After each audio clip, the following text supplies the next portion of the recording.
What's going on, everybody? Welcome back to the Nerdy Mark channel. I am Sid the Nerdy Mark, and today I have your review of AEW NXT for March 25th. So, first of all, I hope everyone is doing well. I hope everyone is staying safe and honestly staying somewhat entertained during these times. I know it's a little bit hard, and quarantine can get a little boring, honestly. They've said over here where I live in Dallas, in my county where I live, that we're gonna be on lockdown basically until the 3rd of April with a possibility of an extension. So these are uncertain times that we live in. So I hope everyone is hanging in there. So we'll get through this. Don't worry.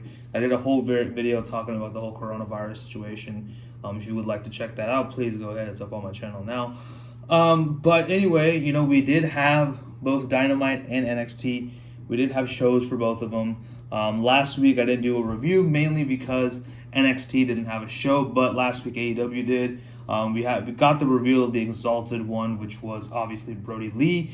I think that's a great choice, actually. I think it's a very good choice. I was originally going to do a fantasy booking video where I talk about possibly Lance Archer being the Exalted One, but I think Brody Lee is a much better choice. So it is officially, that particular booking video is officially canceled. I do plan on doing a fantasy booking series. If you have any ideas, leave them in the comments below. We also got the reveal of Broken Matt Hardy, who is officially all elite now after suffering the chair shot from Randy Orton, the concerto, as it were, from Randy Orton on Monday Night Raw. He, of course, made his way down to AEW Dynamite, and he is now, his vessel is occupied by the entity Damascus, who is much older and much more vicious. And we'll get into Matt Hardy a little bit today. But for right now, let's kind of dive right into both shows. And let's start, as we always do, with AEW Dynamite. So, Dynamite did begin with Cody Rhodes taking on Jimmy Havoc. Now, Cody and Kenny were actually next to Tony Schiavone doing the commentary, which was pretty cool. And both of them are actually very, very good, and I like them both. Brandy does the ring announcing, as you all know. When she was in WWE, she was a ring announcer. That's how Cody and Brandy met. So, but this was a fine match here. I liked it a lot. It's good to see Jimmy again on AEW Dynamite and not just on Dark. I know he's having a bit of a feud with Luther on Dark, so that's pretty cool. So that was great. We had backstage, we had like some people placing bets. We had like Chris Jericho and Shawn Spears and Austin and Billy Gunn. So like they were all placing bets. Eventually Dasha Gonzalez came into the fray. I thought that was funny. But yeah, this was a fine match here.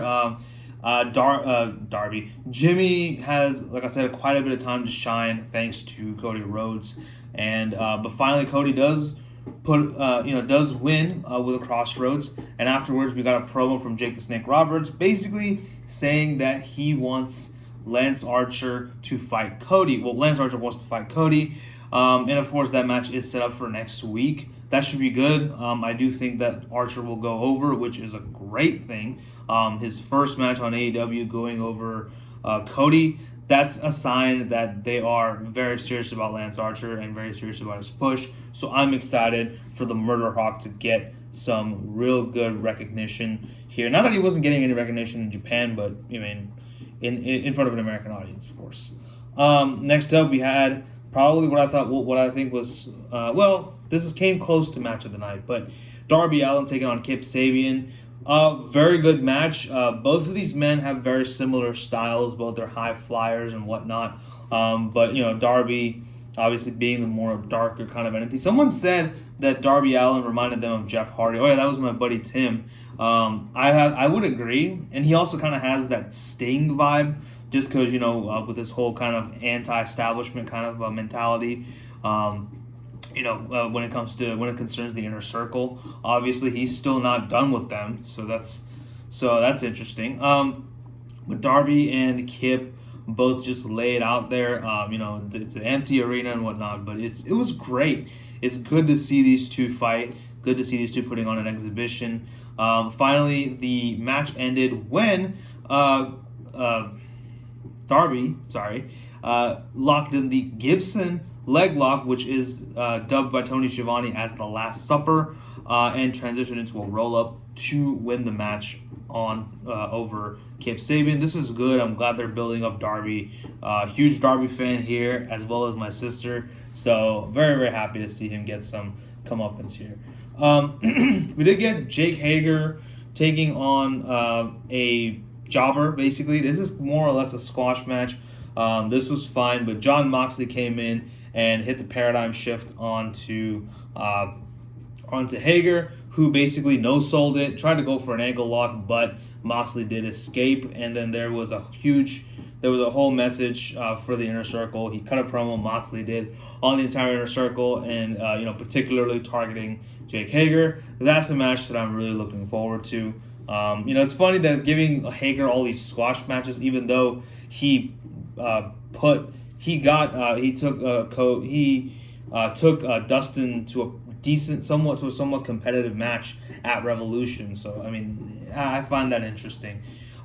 We do get the in-ring debut of the Exalted One, Brody Lee. Before his debut, he had cut a little promo with the two other guys. I forget their names. It's like Silver and somebody, Alex Silver, whatever, and the other gentleman, and I think Jenkins and Silver, Alex Jenkins and John Silver. I keep forgetting their names, but it's really cool because they're at a dinner table. Brody Lee's eating his dinner, and neither men are allowed to touch their food before Brody finishes eating. I think Silver tries to eat his food first, and then Brody just kicks him out. Alex Jenkins then sneezes, and Brody just snaps and tells him to leave too. This apparently was a dig at Vince McMahon, because Vince McMahon did get angry at someone for just sneezing. So that was of course kind of a dig at Vince, especially since Brody was wearing a suit and tie. Me personally, I thought he was just practicing social distancing. Anyway, but yeah, we have Brody Lee in his in-ring debut against QT Marshall. This was okay. It was what it is. It was mainly just it wasn't really a squash match, because QT did get some shots in, but for the most part, it was Brody. The match finally ended when Brody once again teased the Sister Abigail, but finally hit a discus lariat onto QT Marshall to win the match. And then afterwards, we had the Dark Order people throw a mask at QT Marshall, telling him to join Dark Order and not be a loser again. We then get the final match of the evening. This is probably match of the night for me on Dynamite. The AAA Mega Championship. Kenny Omega taking on Sammy Guevara.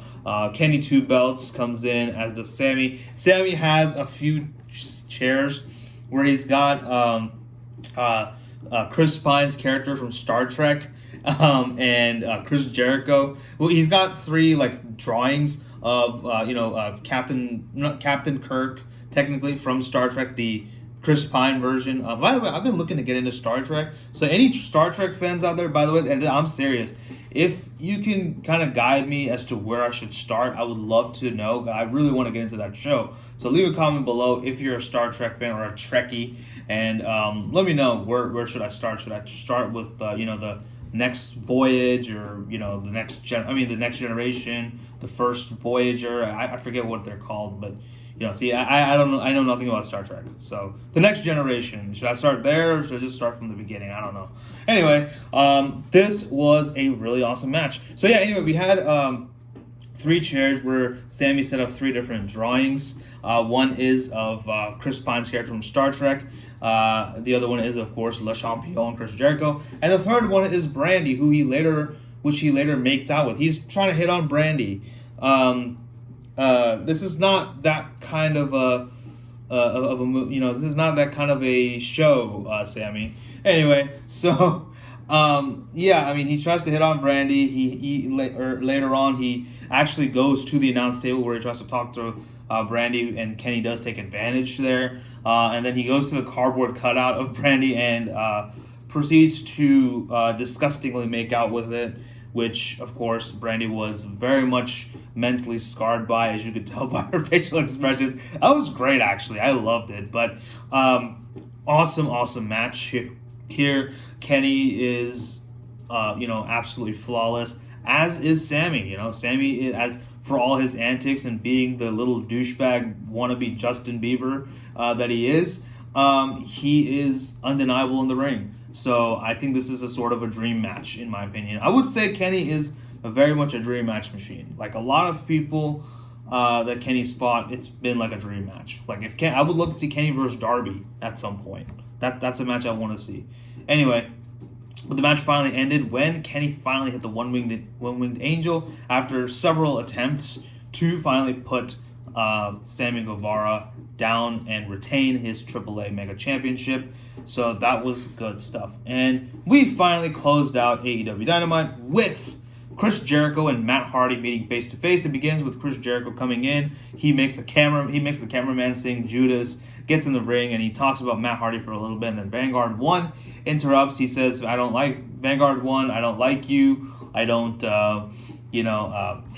respect you. I hate everything you stand for. I hate your political views." Okay, but he says, "I respect you, which is why I want you to join the Inner Circle." So he says he promises him the finest female drones, the finest mechanical bubbly, the finest mechanical cigars, but not before Vanguard does disappear, and Matt Hardy comes in and he teleports himself into the ring, which was awesome.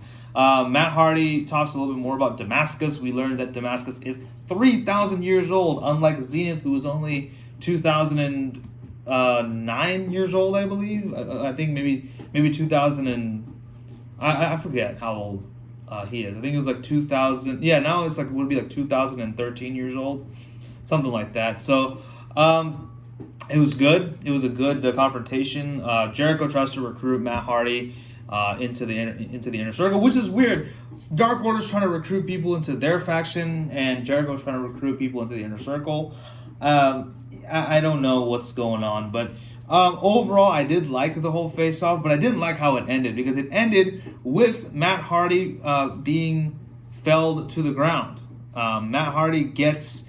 he basically says, Jericho says, would you join the Inner Circle, or are you Team Elite? Matt Hardy continues to do delete.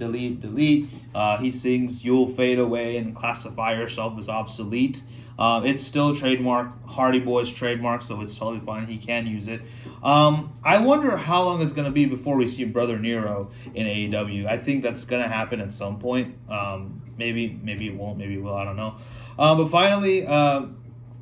Chris Jericho slaps Matt Hardy, who takes him out with just one punch. Sammy comes back in with a chair, as does Jake Hager. And they both... Well, he didn't come back with a chair. He just comes in and he beats up on Matt Hardy. Jericho, Hager, and Sammy beat up on Hardy. Out come Cody and Kenny with chairs to fend off the Inner Circle. And then Matt Hardy does some magic tricks and has pyro just shooting up in the air on the entrance ramp. This was kind of weird. I think honestly it would have been much more effective if Matt Hardy kind of fought both Sammy and Hager off, because Matt Hardy is magic and omnipotent and very potent now with Damascus, and then hit a twist of fate on Jericho. Like, that would have been a much better exclamation point on Matt Hardy's in-ring debut, technically. So that was a little disappointing for me, but nevertheless, we still have the Elite standing tall in the end. So that was cool. Good to see Matt Hardy in AEW. Very, very excited to see what they do with him. I think he's kind of there to put over younger stars. That's fine. He did mention that he has no beef with Vince McMahon, so it's not because he hates Vince or he doesn't agree with what Vince does. He actually said he was very thankful, but obviously the creative control that he wanted was not there. Same problem that Jon Moxley had. So that was cool. So I'm glad that Matt Hardy is in AEW. Very, very excited. Hopefully down the line he does branch off and do his own thing. So we'll see. We see the Broken Hardys in AEW? I'm not sure. Let me know if you think Brother Nero will eventually come to AEW. So let's move on to NXT though. we do begin NXT with a match as well. We have Tyler Breeze taking on Austin Theory after their altercation a couple of weeks ago. This was really cool. I mean, it was, of course, still Full Sail University, but it was an empty ring. They tarped off all the seats and everything like that, so you couldn't really see much. Excuse me. For obvious reasons with everything going on. That was not coronavirus, don't worry. That's just because my throat is dry from talking for 15 minutes straight, okay? But I'll wash my hands. I did wash my hands before reviewing this, before turning on this camera, okay? So, give me credit where credit's due, but I will go wash my hands after this, don't worry. This was a really good match. A much better match than I expected it to be. I think Austin Theory is really good, and Tyler Breeze hasn't missed a step. So both men took each other to a very good match. And finally, a lot of showboating by by Austin Theory. He even came in with his cell phone. He tries to, in the end, take a picture of him basically hitting his finisher on Tyler Breeze, but Tyler does reverse it into a beauty shot and pins Austin Theory to win the match. However, Austin Theory, I feel it does still look really good in defeat. So this was a fine match. I really liked it. We then get Killian Dane taking on Tahuti Miles, and this was fine. This is nothing to write home about, really. It was more for Killian Dane to kind of just dominate. But Miles did take Killian to the limit. But finally, Killian Dane does put away Tahuti Miles with the Vader Bomb. So that was good stuff. Moving on, we have Cameron Grimes taking on the premier athlete, Tony Nese, in what was a very good match. This was, again, also a much more competitive match than I expected. I think, again, Cameron Grimes continues to impress me with his giant stature and his agility. And I mean, we see this from bigger men like Keith Lee and Dominik Dijakovic these days, but it's always still a feat of, it's always a feat to watch. It's still amazing to watch. It's still awesome to watch. So I'm not going to complain. But Cameron Grimes was really good here, as was Tony Nese, which is weird because Tony Nese is a heel on 205 Live, I believe, and Cameron Grimes is also a heel. So it's basically heel versus heel. But Nese kind of played the babyface here. But of course, Nese does lose this match because Cameron Grimes does hit the cave-in after a very competitive match. So this was good. Will we see Cameron Grimes back in the North American title picture? I don't know. Next up, we have Aaliyah, and she's supposed to take on my wife, Xia Li, to determine who gets the third spot in the NXT Women's number one contender ladder match. Unfortunately, my wife is injured. So, Xia, if you need some healing, my bed's right here. Anyway, so, God, I'm such a terrible person. I'm sorry. Oh, yeah, well, actually, she can't come to my house anyway. We're under quarantine. Sorry. Anyway, but slide into my DMs. They're open. But, yeah, so Xia Li is injured backstage. And who takes her place but the returning Io Shirai? That's right. Io Shirai had a neck injury and she was out for a few months. And she returned and basically squashed Aaliyah and got into the match and secured her spot. That was cool. I don't mind it at all because Io Shirai is awesome. So, yeah, good stuff there. We then have Keith Lee addressing everything that happened a couple of weeks ago. Keith Lee talked about how he was attacked with a nightstick by Damian Priest, but he accidentally attacked Dominik Dijakovic and he wanted to apologize. Dijakovic comes out, says he doesn't want Lee's apology. He wants another shot at the title. Damian Priest comes out, stakes his claim to the title, and then brings out the nightstick again.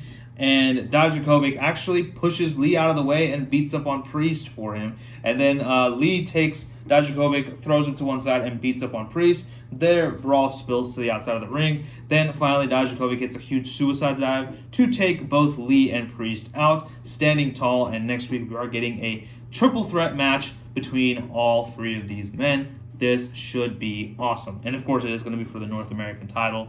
I'm excited for that. We then get Orny Lorcan and Danny Burch, or, the Brit Am Bruisers, I think, taking on Shane Thorne and Brendan Bick. I think this was his first match on NXT. This was fine. It was a decent match. I didn't really care too much. I think Lorcan and Burch are really good. I honestly think their style is very much akin to more of New Japan. They seem to be doing a lot more full contact moves, and I think New Japan is a place where that's a little bit more respected, and that's a little bit more recognized.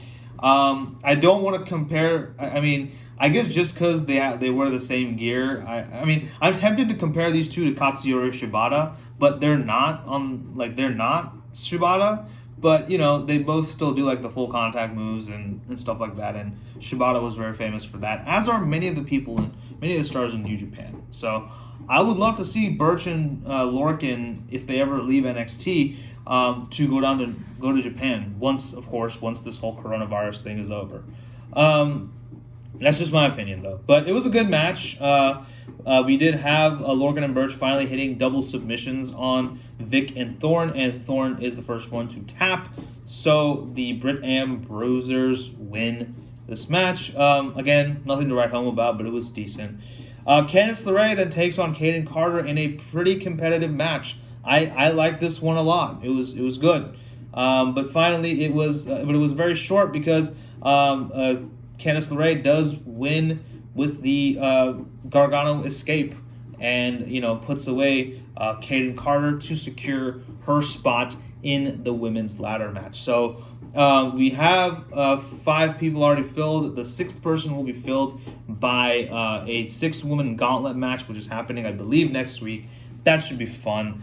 But yeah, it was good. So up next, we finally had our main event match, our last match of the evening. Matt Riddle taking on Roderick Strong in a rematch from TakeOver 25. Really good. Really liked it. Unfortunately, Pete Dunne is not present at ringside, obviously, because of travel issues. He's, all that good stuff. It was really good. This was a fantastic match.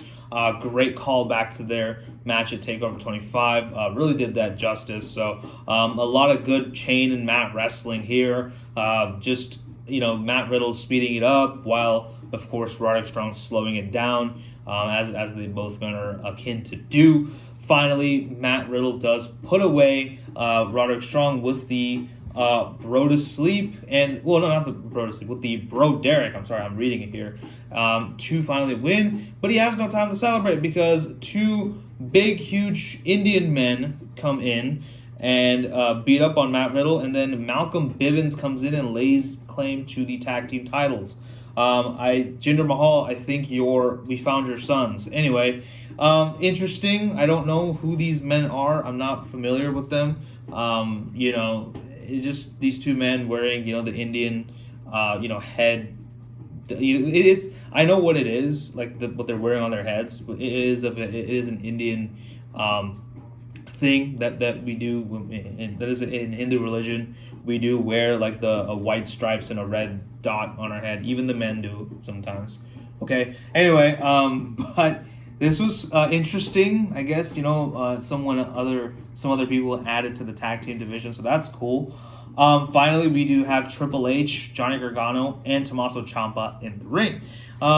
Triple H basically says that this has gone long enough, and these 2 need to finally face off. He kind of implies that he wants to give them a match at WrestleMania, but Gargano says, no, we don't need a match at WrestleMania, just give us a ring and a referee. So Triple H says, fine, when do you want to do this? Gargano says, in 2 weeks. And of course, they basically make it about who is the face of NXT. Ciampa and Gargano both make, somewhat compelling arguments, I guess. And Triple H finally says, in 2 weeks, I will find an empty ring. I will find an empty place, put a ring there, and a referee, and all he'll do is just call the match. So I'm guessing it's going to be like an unsanctioned match from these 2. And he says it's going to be the final match that these 2 ever have with each other, which is fine. I'm fine with that. So that was cool. But looking forward to see where they do this, because in 2 weeks, we're getting this match. So I guess we're getting more details next week. So yeah, I mean, we'll see. We'll see what happens. And and of course, we did end out NXT with a Killer Cross vignette. So Killer Cross, his debut is on the horizon. So I'm looking forward to that. That should be really cool. I've heard a lot of great things about Cross, so really looking forward to see what he can do. But that's how NXT ended. Overall, I would say that both shows were pretty solid. I think that, I would say that AEW was a little bit more stronger just because, we finally got Matt Hardy and Brody Lee in the ring. This time, of course, they were both technically in the ring last week, but Brody Lee in action, it was good to see. But and Matt Hardy, despite the finish of that segment, it was still good to finally see him cutting promos and stuff once again as Broken Matt, so that's good. As far as matches of the night on AEW Dynamite, obviously Sammy Guevara versus Kenny Omega for the AAA Championship, Mega Championship.